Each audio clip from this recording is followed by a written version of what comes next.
Majority Leader.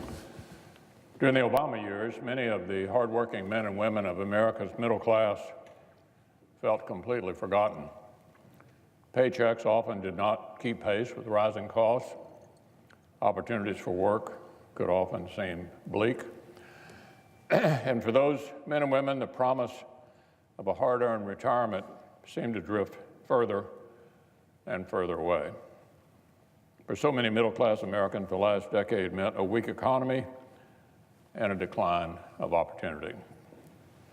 The people of the nation deserve better. They deserve larger paychecks, more jobs, and better opportunities to get ahead. This Congress is committed to helping the economy live up to its full potential once again, which is exactly why we are committed to passing tax reform. This is our once-in-a-generation opportunity to overhaul a broken tax code that holds us back and replace it with something that actually works for the hardworking people of our country. It represents the single most important thing we can do today to get our economy back on the right track. Working together, President Trump, his team, and tax writing committees in Congress have developed a framework that will help us get there.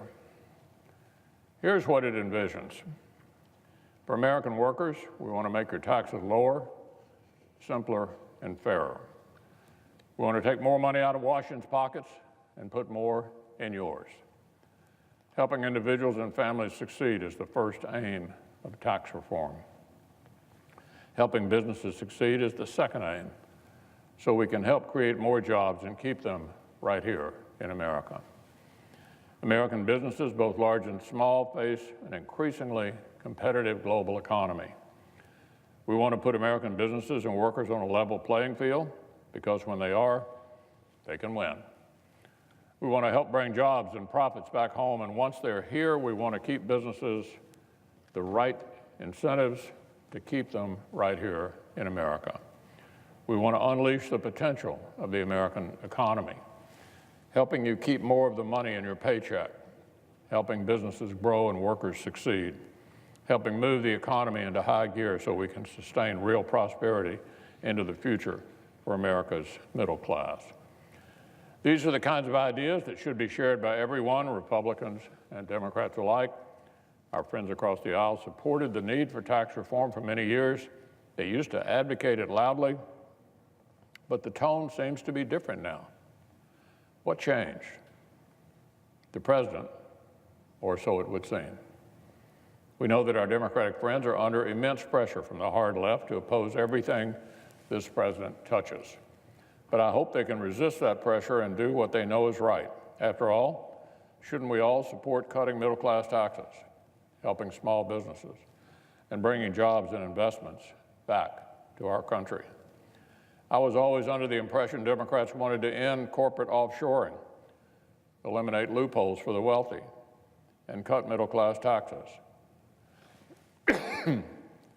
Well, these are all the aspects of the current tax reform framework.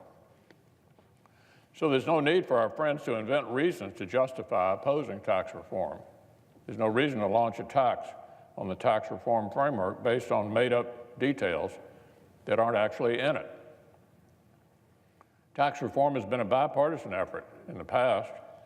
It can be and it should be again now. So it's up to our Democratic friends to decide if they'd like to engage in a serious way.